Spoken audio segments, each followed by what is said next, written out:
L'Éden perdu en plein cœur du Pacifique. 5 millions de kilomètres carrés dédiés au respect de la vie océane. Un archipel d'une beauté exceptionnelle où l'homme et la nature vivent encore en harmonie. Cette saison, l'équipe du Zoo de la Flèche s'envole pour Tahiti.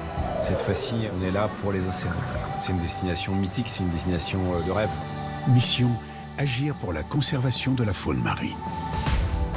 Pendant 3 semaines, Cyril, Stéphane, Anthony, Bérénice et Charlotte vont s'investir aux côtés de ceux qui consacrent leur vie à la sauvegarde de la nature polynésienne, scientifiques ou naturalistes. J'espérais rencontrer des gens comme ça en venant ici, ça c'est évident.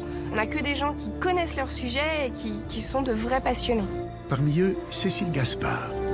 Vétérinaire de formation, elle dirige l'association Temana o Temoana, littéralement l'esprit de l'océan. Un collectif qui œuvre à la protection de l'environnement marin et à la sensibilisation du public. Ce qui m'a vraiment passionné ici, c'était le lien entre la nature et la culture, et qu'il y avait plein de choses à faire pour essayer de protéger l'environnement. À ses côtés, notre équipe partira sur l'un des joyaux de l'archipel, Tetiaroa, pour suivre les pontes et les émergences des tortues vertes, une espèce menacée. À ce moment-là, il y a une espèce de décharge d'émotions. Au cours de cette aventure, nos globetrotters iront également à la rencontre des dauphins résidents de Moorea, les spinners, une espèce fragile et sauvage qui offre un spectacle inoubliable à ceux qui ont la chance de croiser leur chemin. C'est juste dingue, c'est vraiment dingue. Autre espèce menacée, le requin, une mauvaise réputation injustifiée. Avec Nicolas, observateur éclairé du squale, notre équipe plongera aux côtés de ce seigneur des mers. C'est totalement irréel, quoi. Objectif, balayer les préjugés. Là, il faut être reconnaissant d'être là où on est, à l'instant où on est. Enfin, notre troupe d'élite s'envolera vers Rangiroa, un atoll corallien qui héberge une faune d'une richesse exceptionnelle. Une exploration en eau profonde en compagnie de Pamela, spécialiste des grands mammifères marins. J'ai l'impression de découvrir une chose nouvelle à chaque pas. Au terme de ce voyage, l'équipe du Zoo de la Flèche comprendra combien la Polynésie est une invitation au rêve, un chant d'amour dédié aux splendeurs de l'océan.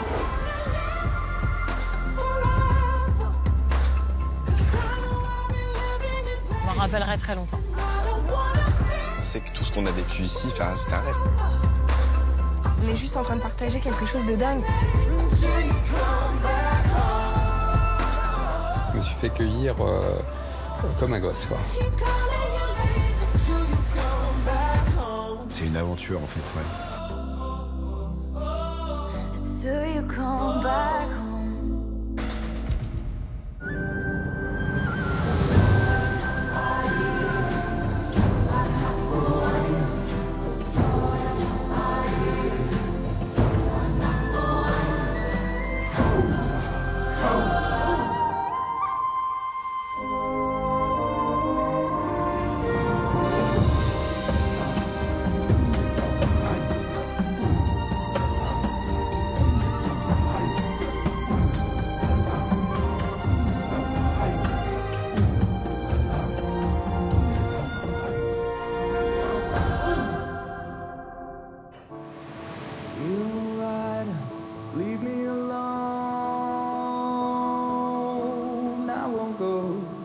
Into the dark like an animal.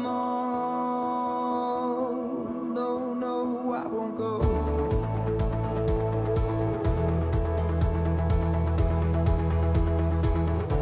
So leave your houses, leave your homes. Salut chef. Salut Yolanda. On est sur l'archipel des Tuamotu, sur en fait l'atoll de Rangiroa. Charlotte. Enchanté. Piche, je crois.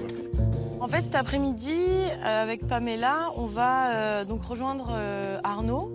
Cet après-midi, on va essayer de se mettre à l'eau avec les dauphins. Alors, ce que je vous propose, c'est d'aller s'équiper, prendre les shorties, les palmes, etc. Et on fait un briefing ensuite. On va aller faire du snorkeling. C'est-à-dire qu'en fait, on flotte avec un tuba. Hein. Donc, ils nous donnent le matos et très vite, on s'habille. On a envie de voir les dauphins, on a envie de découvrir sur le terrain le travail de Pamela, ce qui est hyper intéressant. Soyez observateurs, regardez au fond. On va passer au niveau des failles, là, où vous avez des requins. Une fois qu'on va arriver à la balise, on va remonter sur le bateau, puisque l'idée, c'est d'arriver à peu près à ce niveau-là. Ce que j'aimerais, c'est qu'on finisse à l'aquarium. L'aquarium, son nom, effectivement, c'est un endroit en eau peu profonde, 3 mètres. On ne fait pas d'apnée, on fera que du snorkeling pour essayer de voir les fonds sous-marins de l'aquarium, qui sont très colorés, très jolis. On part comme ça? Ouais, allez, génial. On y va. Bah, on part avec un très très bon esprit. Bah, je suis avec Piche, donc c'est trop bien. Avec mon Piche. Il fait chaud.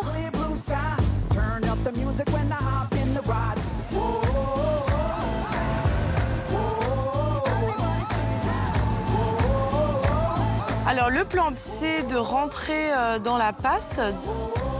Il faut savoir que la passe, c'est un endroit où il y a beaucoup de courant.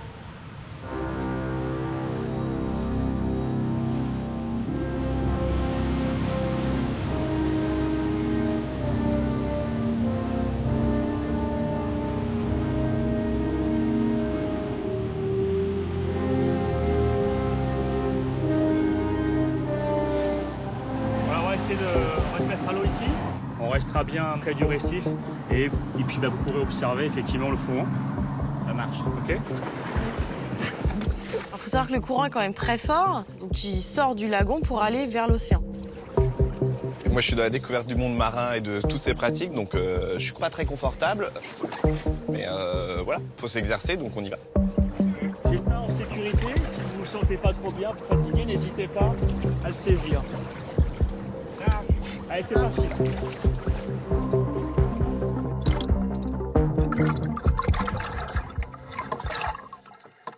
On est juste au-dessus en fait du tombant de la passe et en fait c'est génial.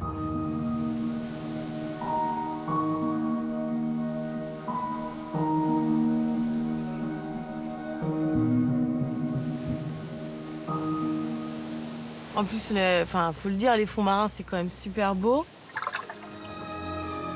C'est le courant qui nous emmène en fait, donc on n'a même pas besoin de faire d'efforts. Donc on peut vraiment prendre le temps d'observer ce qu'il y a en dessous. On a l'image de la mer, souvent c'est l'image de la côte quoi. Tu vois la mer, t'imagines pas ce qu'il y a en dessous. Et quand tu plonges un peu et que tu vois ce qu'il y a en dessous, c'est fou quoi. Il y a tout un monde qui s'ouvre à nous.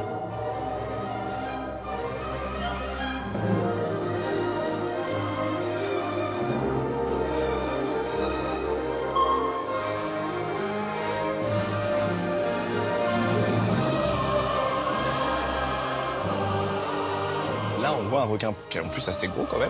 Donc, ouais, tu le vois passer au fond, Là, c'est limite, on est dans un état second.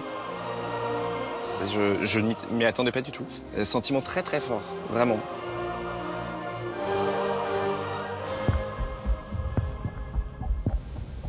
Le courant nous emmène très vite à la sortie de la passe.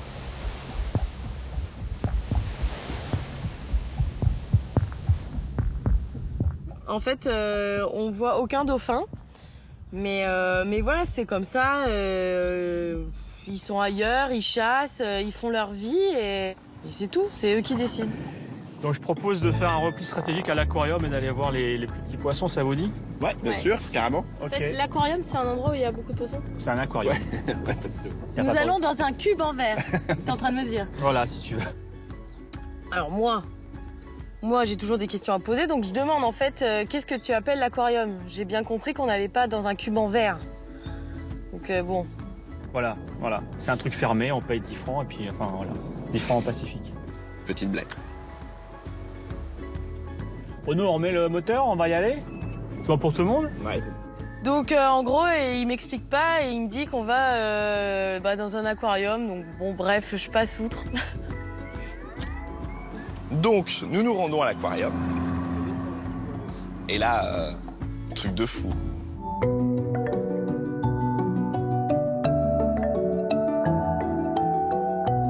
Nous sommes au spot de l'aquarium.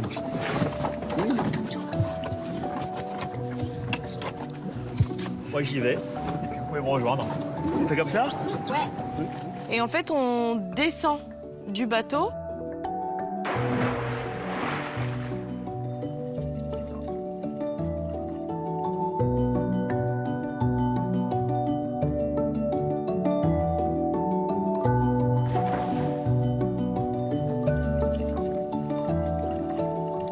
L'aquarium, c'est tout simplement un endroit où il y a du poisson à profusion. C'est incroyable. C'est un peu aussi apaisant que regarder un aquarium, mais là on est dedans quoi. C'est l'aquarium géant. Donc on se pose comme ça, on flotte à la surface et on regarde, il y a quelque chose d'hyper apaisant, c'est hyper agréable en fait. Puis il y a ce côté où on découvre la faune sous-marine et la vie qu'il y a sous l'eau.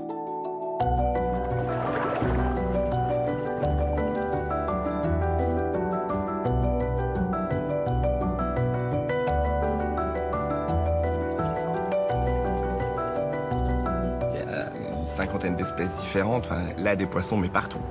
Il y a des poissons partout, c'est des bancs de poissons partout. Partout.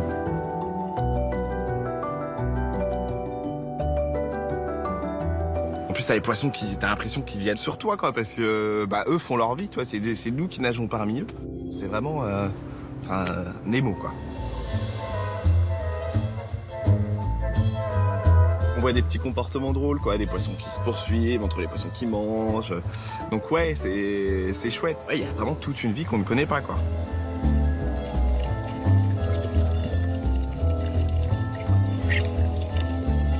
On n'identifie pas toutes les espèces parce qu'il y en a tellement, mais on a vu un poisson lion. T'as du poisson papillon, forcément. T'as les poissons tuyaux, là, qui sont transparents au-dessus. Des espèces qu'on n'avait pas encore vues.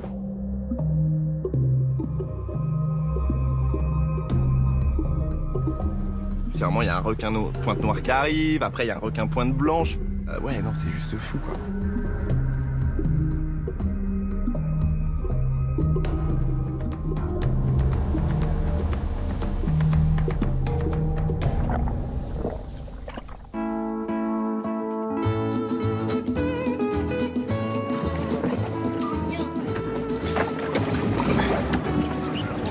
Bateau, donc je remonte en première.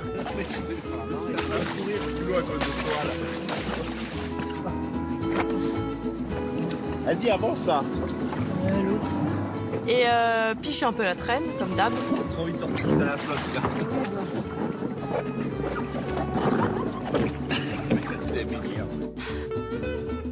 Voilà. Mais ça aurait été lui sur le bateau, il aurait fait pareil. Non, pas du tout. On se chamaille, mais c'est normal. C'est parce que c'est l'amour vache. C'est parce qu'on s'aime trop. Faut se le dire comme ça, un coup de palme. Non, je vous jouiez un petit peu à coup de palme. Ah bah voilà. Ah, c'est bête. Arrête, je vais parler marron. Ça veut qu'on t'aide? Ah bah démerde-toi. T'as besoin d'une main? Non, tu me tires pas là. Non, allez, je te tire pas. Voilà. L'hésitation de la rebalancer dans la flotte, j'avoue que j'ai hésité. Mais je suis resté sérieux. Quelle aventure? Je t'ai démis l'épaule. Je suis remonté sur le bateau, elle m'a un peu traîné sur tout le bateau, mais bon. C'est les petites blagues, on se chamaille, mais c'est normal. Je te pousse, hein. On est très copains. En fait, au zoo, on est tous très copains. T'es sûr que t'as pris ton masque et ton Non, elle a pas pris son masque et son tuba. Oh là là. Ils s'entendent bien tous les deux, ça fait plaisir. Hein. Ouais, on s'adore.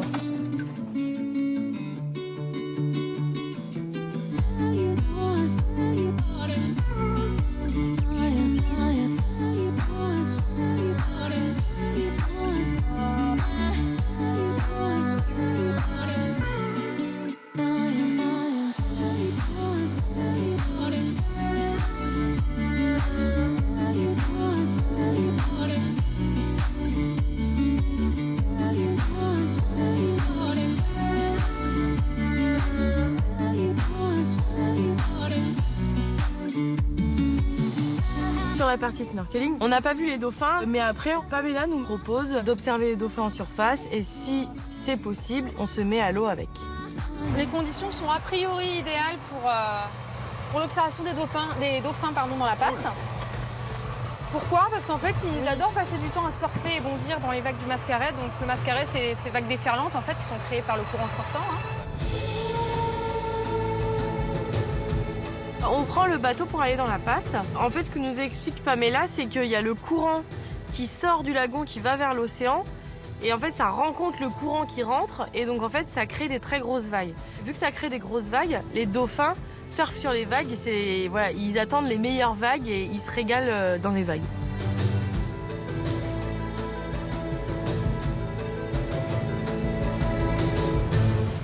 Faut bien ouvrir les yeux. L'idée, c'est d'essayer de regarder à 360 degrés autour du bateau. Les animaux sont susceptibles de sortir un peu partout. On a envie de voir les dauphins, donc on cherche.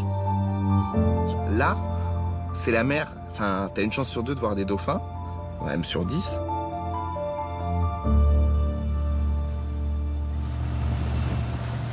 Là. Ah ouais, là-bas. Ah, il y en a 2 là. Ah, c'est top. Ah, bah ça y est, c'est arrivé. Là, c'est Léo qui vient de sauter. Lui, c'est un vieux mâle. Hop là.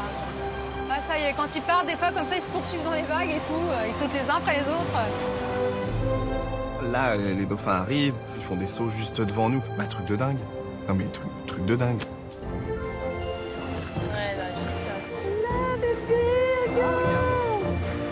Là, c'est des juvéniles, c'est 2 petites, ça. Il y a Rose et il y a Kaline, là. Hop, Rose, elle est super mignonne, elle est toute blanche. Enfin, toute blanche. Moi, j'ai compté 5 dauphins, 3 mâles adultes et une femelle adulte et sa fille. Hop là. Ah, mais là, ici, elle fait un peu le suivi de population des dauphins. Et elle étudie un peu les mouvements des animaux, savoir lesquels sont résidentiels ici, qui vivent vraiment ici. Si ça bouge, elle fait un peu un inventaire de tous les dauphins. C'est des animaux marins, donc il y a tellement de choses à savoir. On ne connaît pas toute leur vie. Et là, on parle avec quelqu'un qui vit quasiment au quotidien avec eux, qui sait le comportement un peu de chacun. Ça, c'est Maui, lui. Lui, c'est un résident. Lui, c'est le mâle résident. Wow. Ça, c'est Joey avec sa fille, Rose. Ces 2 là, c'est mes préférés, ces 2 là. Et il y en a bien une qui est plus jeune là. Voilà, tout à fait. La petite, c'est Rose. En fait, elle est née en février 2014, elle. D'accord. C'est une population de 30 dauphins et elle les connaît par cœur. Ils ont tous leurs petits noms. J'en ai 2 là. Enzo, juste là. D'accord. Ok, c'est Noé, en fait, avec Enzo, là, celui qui a la attache. En fait, c'est une morsure de squalelé. C'est un petit requin. Ah oui. Ah ouais, excellent. Ils sont en train de socialiser tous les 2 là. Il y en a un qui est sur le dos. Ouais. L'autre qui est juste au-dessus. Vous savez, quand on est amené à voir les premiers dauphins et qu'elle nous dit, bah tiens, un tel c'est Noé, un tel c'est Enzo, un tel c'est Rose. Ouais, moi là je me dis, mais comment elle a pu... On les voit 2 secondes, enfin, on les voit 2 secondes, ils passent auprès du bateau et tout. Donc là, il y a 10 dauphins, en gros, elle sait à peu près les 10 dauphins qui sont ici, quoi. C'est surprenant. Ah ouais, elle en est touchante, puis on voit que, enfin, sa vie, c'est pour ces dauphins, quoi. Ah, salut Miss. La petite Rose, elle est super curieuse, elle, hein. Hop, elle est là. Là, on a Riley et sa fille. Je trouve que t'as l'œil pour les reconnaître presque. Ah oui, bah ça, c'est l'habitude, ouais. C'est super intéressant de les suivre sur le long terme. Mais ouais. Et là, comme ça fait 8 ans maintenant qu'on les suit, bah, on commence à bien les connaître, entre guillemets, hein. Superficiellement, évidemment, parce qu'on fait ce qu'on peut voir. Et de les revoir année après année, de les voir grandir, de les voir évoluer, etc., c'est vachement intéressant, quoi. T'as un lien qui se crée avec le monde animal avec lequel tu travailles, qui fait que bah, finalement, ces animaux, même s'ils appartiennent à une autre espèce et qu'on se comprend certainement très très peu, mais il y a quand même une espèce de lien quoi, qui existe, qui nous rapproche. Et ce lien, c'est certainement aussi dû au fait que bah, nous, on fait partie de la nature, tout simplement.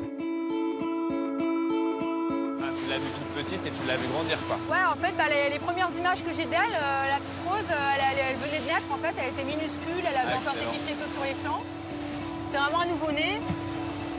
Sa mère, on la connaissait bien, puisque c'est une résidente. Ah. Et là, bah, maintenant, ça fait 3 ans hein, qu'elle est née, on la voit grandir, on la voit évoluer. Là, il y en a 2 dans la vague, là. Kaline encore. Ils ont leur taille adulte à quel âge? Maturité physique, un peu plus tardive chez les mâles que chez les femelles, à peu près vers l'âge de 15-18 ans. Ah putain, 15-18 ans. Ouais. Ah, je pensais pas que c'était aussi long, tu vois. Trop fort. C'est super grand. Ah ouais, t'as vu? Ah, c'est des dauphins qui sont assez balèzes. Hein. En fait, le grand dauphin, c'est l'un des plus grands. C'est même le plus grand. Oh là là. C'est un dauphin qui peut aller jusqu'à 3,50 m et peser 350-400 kg. C'est pas du tout les mêmes que les dauphins qu'on a vus, que les dauphins à long bec qu'on a vus à Montréal.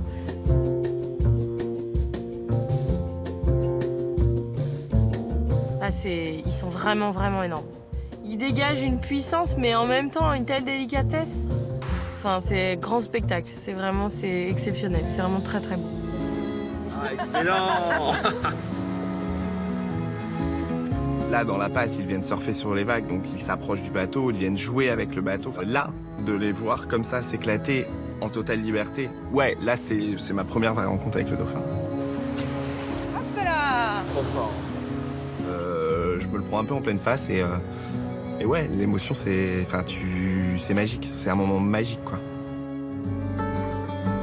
Ah là là. Voilà, c'est deux mâles adultes qu'on a. En fait, ils font que ça. Ils descendent la passe et ils la remontent, ils descendent, ils la remontent. Ouais, ça dépend des périodes. En fait, effectivement, des fois, c'est assez marrant. Tu les vois, ils arrivent tous au même moment. Ils parcourent la passe à fond, toutes les vagues jusqu'au lagon. Et ils se laissent dériver jusqu'à la sortie, puis après ils recommencent, tu vois, ils font des allers-retours. En fait, là, c'est un comportement de jeu qu'ils ont. Oui, on peut assimiler ça à du jeu, effectivement. Alors nous, quand on observe depuis la Terre, c'est pas forcément évident d'observer le comportement de chaque individu avec finesse. Donc on fait des grosses catégories assez grossières. Là, souvent, donc, ils sont plusieurs dans le mascaré, ils surfent, ils sautent ensemble, parfois ils se poursuivent. Ouais. Les mâles en profitent aussi un peu pour se chamailler, donc on rentre ça dans la catégorie socialisation. D'accord. Et là, en l'occurrence, ce type de socialisation, là, ça fait vraiment observe, voilà, c'est vraiment... Effectivement, ça peut être assimilé à du jeu, là, ouais. le comportement typique dans la passe. Waouh. Alors, en fait, on dit qu'ils jouent, mais c'est du comportement social. C'est nous, on pense que c'est du jeu parce qu'on serait à leur place, on ferait ça pour jouer. Mais eux, c'est des comportements qui leur permettent de créer en fait une vraie communauté. Comme les primates, ils s'épouillent, et ben les dauphins, ils se touchent, ils surfent la vague, ils sautent, voilà. À l'endroit, à l'envers. Quand les deux se touchent comme ça, à l'endroit, à l'envers, c'est vraiment un comportement de sociabilisation. Ouais. Comme ça, ils vont... Le sens du toucher est très important pour ces animaux. Ils sont des animaux qui sont vraiment liés, ils sont, j'allais dire, quasiment constamment en contact physique. Là, regarde, hop là. Bah oui. En fait, c'est le sentiment de liberté qui est prenant parce que tu les sens, ils viennent s'éclater en fait. Ouais, ça me prend un moment. Je crois que j'ai un moment où je... Ouais, c'est incroyable. C'est vraiment incroyable et c'est des animaux tellement fabuleux que leur place est ici, quoi.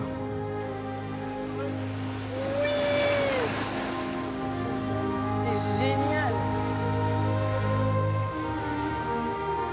C'est comme ça que j'aime les dauphins. Et pas autrement. Ils sont chez eux. Est-ce que tu penses qu'ils te reconnaissent? Honnêtement, C'est vrai que c'est la question se pose en fait, vu que tu les vois comme ça. Alors je sais pas s'ils sont comme ça avec tous les bateaux. oui, ils aiment alors interagir avec les bateaux qui se trouvent... En fait, les bateaux, c'est un moyen pour eux d'interagir entre eux, en fait. Ils Oui, utilisent bien sûr, le bateau, tout à fait. C'est un objet aussi de... Ils viennent pas nous voir, nous, en fait. Là, c'est des mammifères qui vivent dans l'eau. Oui, c'est vrai. Donc on n'est pas dans le même milieu, quoi. Eux, ils ont une perception du monde qui est totalement différente de la nôtre. Donc ils ont une perception principalement acoustique. Ouais. Ils ont le sens visuel qui fonctionne aussi, mais moins... Ça voit comment? Parce que, Alors, ils hormis arrivent le à système voir. d'écolocation de sonar, la vue, Ils ont une bonne vue dans l'eau et au-dessus de la surface, mais c'est pas leur sens principal. Ouais. Nous, on est des animaux visuels. Ouais. Eux, ce sont des animaux acoustiques. D'accord? Parce qu'encore une fois, ils vivent dans un milieu qui est complètement différent. Ils ont évolué pendant des millions d'années dans ce milieu.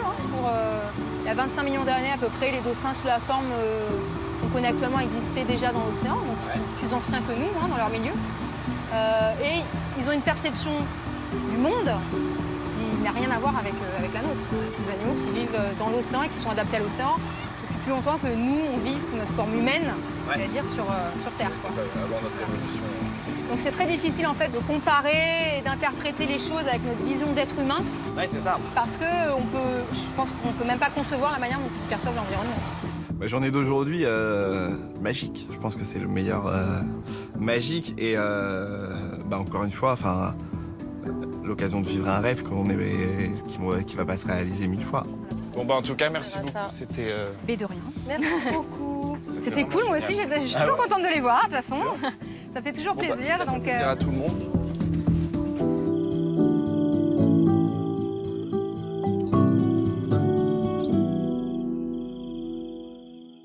Coconut grove is a very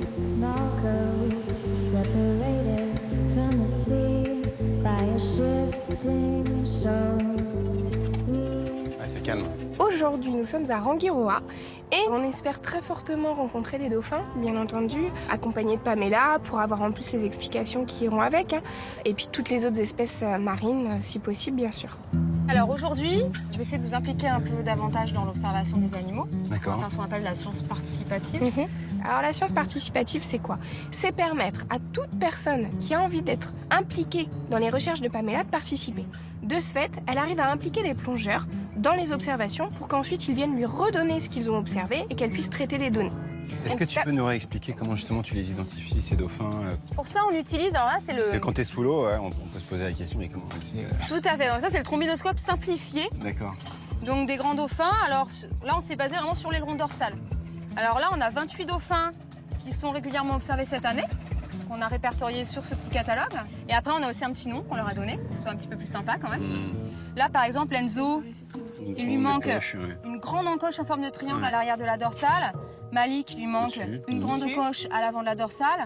Donc là, ce que vous allez faire, vous allez essayer de mémoriser un peu ce type d'informations. Comment on se comporte sous l'eau? Parce que là, nous, on fait ça dans un cadre scientifique, mais on est dans une zone quand même touristique, on emmène les gens voir les dauphins. Est-ce qu'il y a une charte de bonne conduite, par exemple, qui existe avec ces animaux? Alors, il y a une réglementation. On est dans un sanctuaire des mammifères marins. Et dans le cadre du sanctuaire, on n'a pas le droit de harceler les animaux. Par contre, évidemment, au niveau touristique, il y a des débordements, malheureusement. Et les principaux enjeux liés à la présence des grands dauphins sur la zone de Tipulta sont liés au tourisme. Donc, c'est des animaux qui subissent depuis maintenant presque 30 ans une forte pression touristique qui s'est accrue évidemment au fil des ans. Les gens viennent pour voir les dauphins. Alors, le dauphin, en règle générale, va venir certes à distance de contact, mais c'est quand même relativement rare que ce soit lui qui vienne toucher le plongeur. Alors, je trouve ça très bien que les gens puissent les observer sous l'eau. Mais l'idée, en fait, c'est de dire, attention, on peut avoir de très très belles observations en observant les dauphins, interagir entre eux, ce qui est super intéressant, ce qui est très enrichissant. Il faut s'arrêter là. À partir du moment où tu annules la distance naturelle de sécurité entre l'homme et l'animal sauvage, ça ouvre la porte à tous les débordements possibles. C'est-à-dire que l'animal, de son côté, lui, n'a plus de limites. Si un mâle est dans une phase, par exemple, de reproduction, mettons, où la présence des plongeurs est intrusive, où il ne la tolère pas, il peut très bien charger. Moi, ça m'est déjà arrivé plusieurs fois de me faire charger par des mâles adultes. Un plongeur, bon, généralement, heureusement, c'est que de l'intimidation. Et quand on voit ce que ça peut faire entre deux dauphins, on n'a pas forcément envie que ça arrive vis-à-vis d'un plongeur. Il n'y a pas besoin de toucher les animaux pour savoir les apprécier. Tout à fait, voilà. C'est bon pour vous? C'est bon. Impeccable. Bah, let's go alors.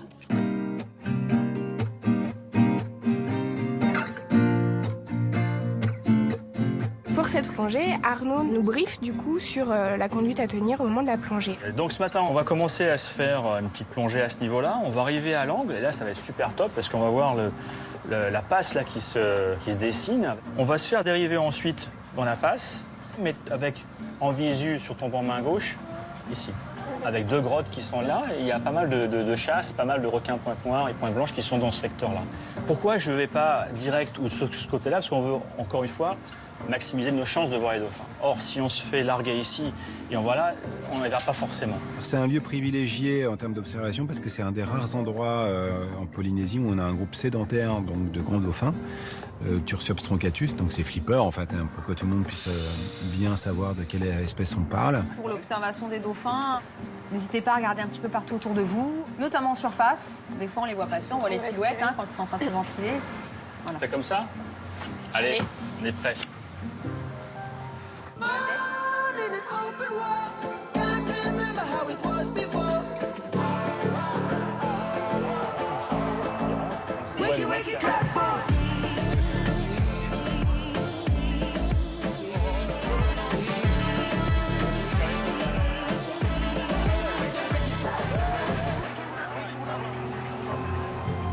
Ils sont à midi là. Ouais, devant. Là. Ah, c'est exceptionnel. Lors de cette sortie, on croise les dauphins. En fait, on voit les ailerons comme ça au large, donc passer. On se dit bon, est-ce qu'ils vont être encore là quand on ira sous l'eau? On ne sait pas. Moi, j'ai toujours rien vu, personnellement. C'est une sorte de superstition chez les plongeurs de se dire bon, je ne préfère ne rien voir à la surface pour en fait tout découvrir sous l'eau. En tout cas, on est mis un peu en condition, donc secrètement on se dit peut-être qu'ils vont être encore là. Donc nous sommes à la mine éolienne, toujours sur le côté tombant océanique.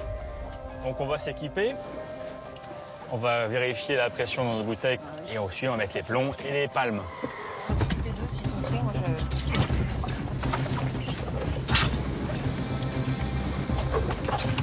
On est prêt, on est équipé, on fait la bascule, on se met à l'eau. Let's go.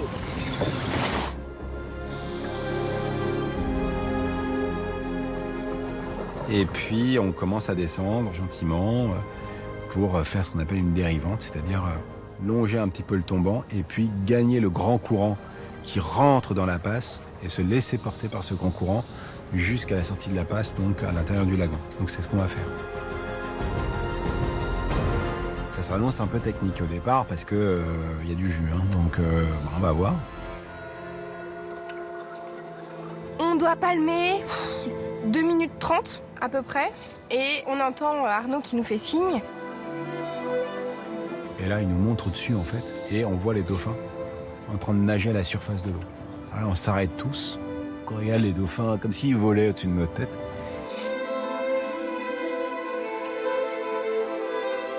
C'est juste magnifique. C'est exactement l'image qu'on peut se faire des dauphins, c'est-à-dire d'être en dessous, de les voir passer cette ombre qui te passe au-dessus et de les voir repartir dans le grand bleu, c'est juste... On a des grands frissons, pas des petits. Là, c'est des grands frissons.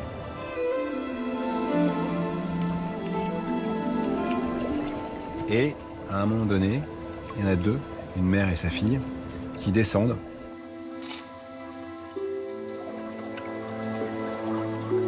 Et puis hop, et qui partent. Magique.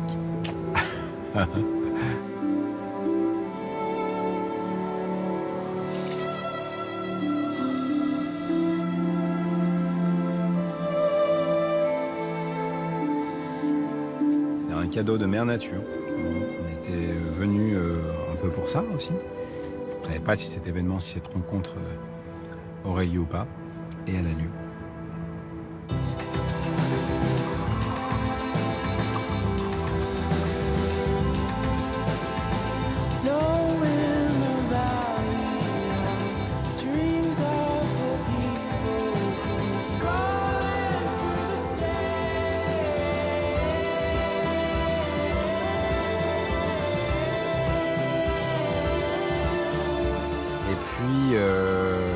Arrive un spot dont Arnaud nous avait parlé, il nous dit j'aimerais bien qu'on s'arrête là, c'est une caverne sous-marine.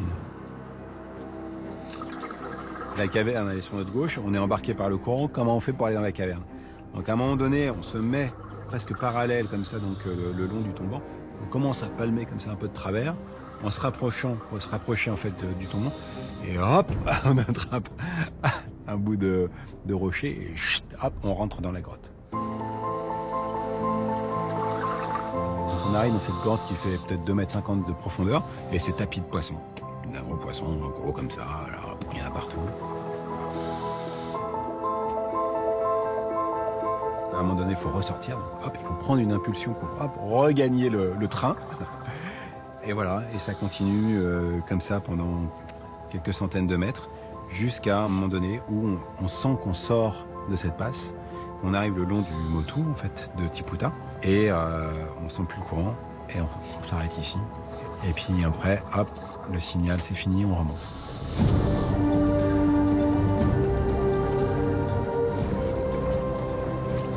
Elle est balèze, cette méduse. Elle est énorme. C'est la première fois que j'en vois une aussi grosse, je crois. Incroyable. Une fois arrivé là-haut, on fait un petit débrief de la plongée. Hein. Donc tout le monde est surexcité par les dauphins. Moi j'en ai vu 6 en surface. Ils étaient 2 par 2. Donc c'est les mères avec leurs filles. Mais maintenant les filles commencent à être grandes. Donc on distingue moins la différence de taille en fait entre les adultes et les juvéniles. Et les deux qui sont descendus vers nous, c'était Niki et sa fille Zélie, elle est âgée de 4 ans. En discutant avec Pamela, on se rend bien compte elle connaît ses dauphins sur le bout des ongles. C'est un coup d'œil, elle sait tout de suite qui est qui. C'est normal, elle les observe, elle les a observés sur des vidéos, en direct. Donc effectivement, elle a aucune difficulté à les reconnaître. elles sont vraiment descendues Ouais. droit sur nous. Et puis après, elles ont rejoint le reste du groupe. En fait, elles sont parties en direction de l'éolienne.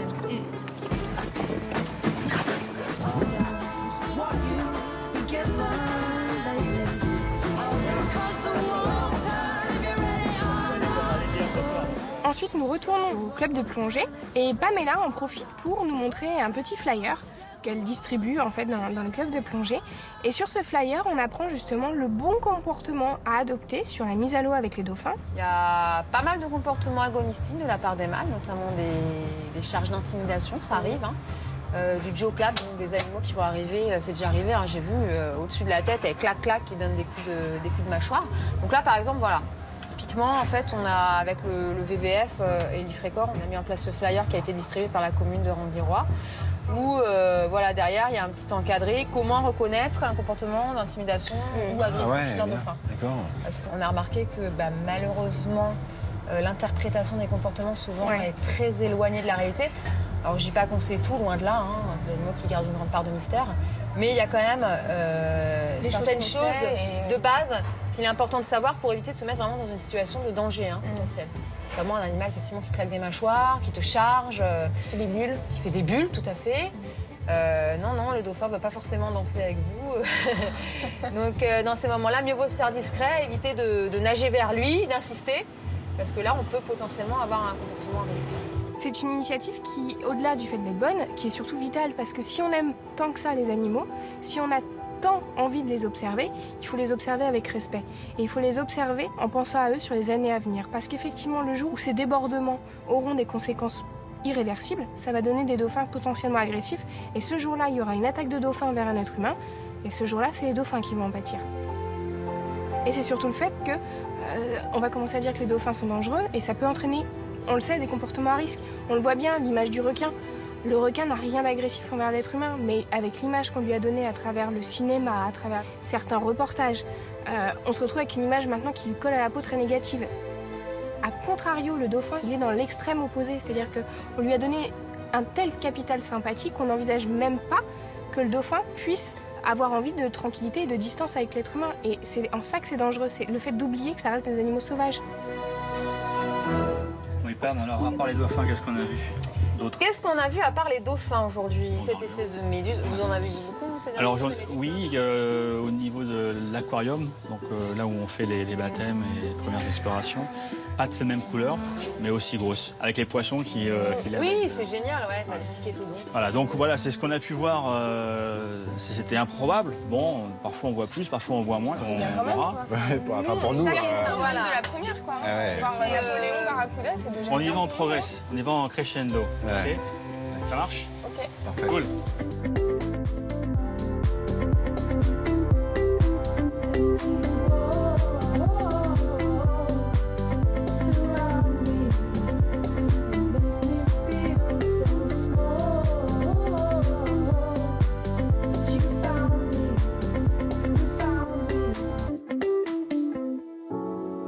Ce soir, c'est le dernier soir sur Rambirrois. C'est le soir où on dit au revoir à Pamela.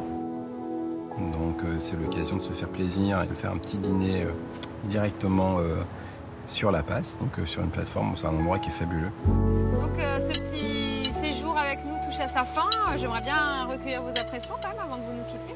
Déjà, merci. Ouais. Merci de nous avoir accueillis pendant ces quelques jours et puis de nous avoir fait partager ton quotidien, ton travail.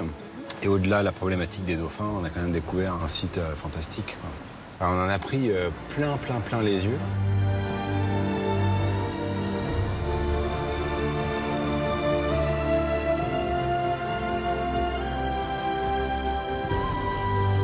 Cinq plongées ici à Rambirrois, c'est extraordinaire.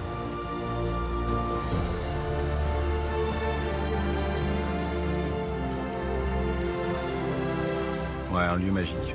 Au final, quand on est complètement émerveillé par un endroit comme celui-ci, évidemment, on se préoccupe de sa préservation.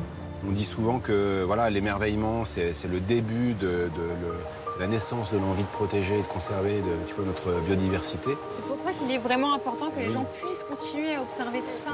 Mais ça peut néanmoins quand même vite dériver, soit pour des raisons commerciales, soit pour des raisons aussi d'ego, quoi, la volonté de faire un selfie avec un dauphin, la volonté, de toucher un animal. Et de franchir presque un interdit, quoi. On a eu la chance de venir dans le lagon où il y avait ces raies, de venir à un moment où il y avait quasiment personne.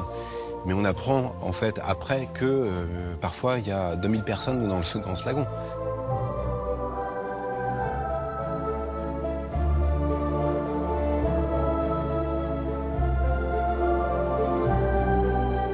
Si vraiment la pression touristique est trop grande, si les gens sont trop dérangeants, plus personne ne pourra vivre ces beaux moments. Oh là là!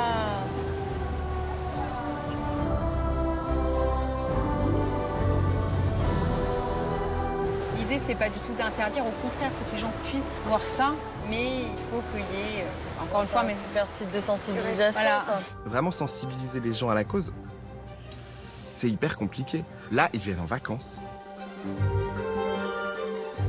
Expliquer aux gens que la crème solaire, c'est pas bon pour les coraux, par exemple. C'est compliqué. Les gens viennent ici à la plage. Et je pense que si ces dernières frontières du monde commencent à être gravement touchées par les activités humaines, c'est vraiment qu'il faut faire quelque chose, quoi. Ça devient grave. C'est tellement un écrin. Si on veut espérer que nos enfants plus tard puissent profiter de cette magie-là, c'est maintenant qu'il faut la préserver, c'est maintenant qu'il faut faire quelque chose. Et vous, j'imagine que déjà à la base, le fait d'avoir suivi ce parcours, de travailler aux zoos, vous étiez sensibilisé à la cause animale, forcément. Donc c'est quelque chose qui pour vous paraît peut-être naturel. Bien sûr. Après, pour beaucoup de gens, ça l'est peut-être moins. La nature aujourd'hui dans les villes, elle est vraiment réduite à peau de chagrin. Faire le lien entre cette vie urbaine et cette réalité sauvage n'est pas forcément évident. Et tu vois, la civilisation occidentale a clairement coupé les liens avec la nature. Et on a découvert ici une autre culture qui, elle, n'a pas tout à fait coupé ces liens-là. Ici, tout est imbriqué. Il n'y a pas le mot nature en polynésien, ça veut tout dire. C'est-à-dire qu'à un moment donné, pour les Polynésiens, la nature, les hommes, c'est une seule chose en fait, c'est un tout. Ça, je pense que c'est une manière de voir les choses qu'il faut qu'on ramène en France. Souvent, les gens ont tendance à dire vous êtes au paradis, vous vivez une vie de rêve. On vit une vie un peu extrême aussi.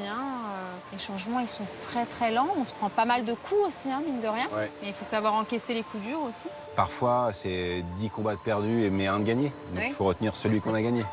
Ce qui n'est pas forcément évident. Non, c'est pas évident. Ça prend du temps. Ça passe par de l'éducation. Ça passe aussi par l'envie, tu vois, de se sentir concerné. C'est pas facile. Elle a un peu des fois l'impression de se battre contre vents et marées pour très peu finalement de résultats. Mais pour autant, on a quelqu'un devant nous qui est persévérant, qui nous montre qu'elle baissera pas les bras. On sent quand même qu'il y a des énergies, tu vois, qui se mettent en place et t'es pas toute seule. Il y a beaucoup de personnes qui rencontrent les mêmes difficultés que toi. Je pense que si elles convergent et qu'elles se battent toutes pour une cause commune, on peut y arriver. Non, c'est pas foutu, quoi. On a de la ressource. On forme tous une chaîne et chacun on apporte notre petite pierre à l'édifice.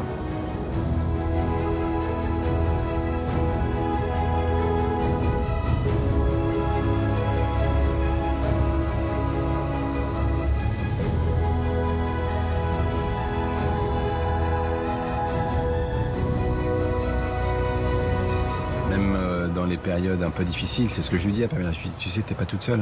J'espère qu'on va pouvoir essayer de faire évoluer la situation en mieux, pour les animaux déjà, et pour aussi que les gens puissent continuer à les observer dans des conditions privilégiées, quoi. Et donc finalement, vouloir protéger le dauphin, vouloir protéger quelque espèce végétale ou animale, c'est aussi une façon de nous protéger nous. Oui. Attention, on n'est pas, peut-être pas dans l'urgence, mais ça commence à l'être. Les océans sont menacés, les récifs coralliens aussi.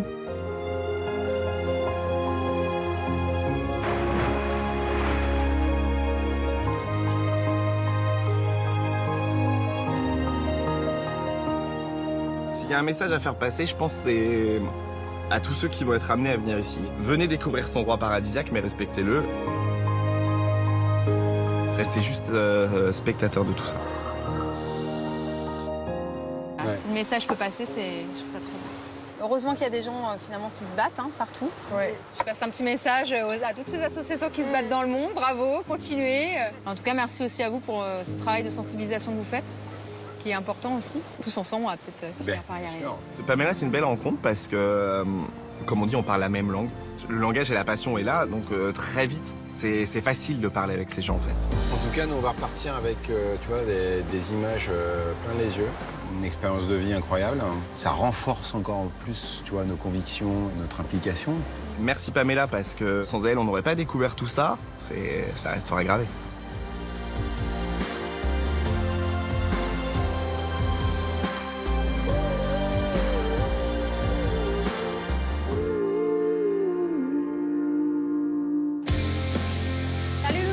Aujourd'hui, on va aller vers des motus où vivent des oiseaux. Ce qui est intéressant, c'est d'aller justement sur des îlots qui sont assez éloignés pour voir certaines espèces qu'on retrouve nulle part ailleurs dans le monde.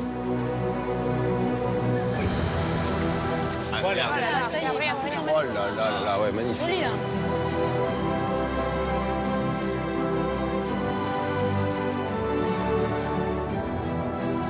Encore une fois, la nature nous émerveille. Le lagon, il est peuplé de plein de requins pointe noire. T'es au milieu de la mer avec ta petite barque, les requins autour et le moteur qui veut plus démarrer. Attention! Aujourd'hui, nous nous rendons encore une fois à Moorea. Ça va être un grand jour puisqu'on va procéder au relâcher de 2 tortues. Bravo! Finalement, on va se retrouver acteur du relâché et c'est une chance énorme.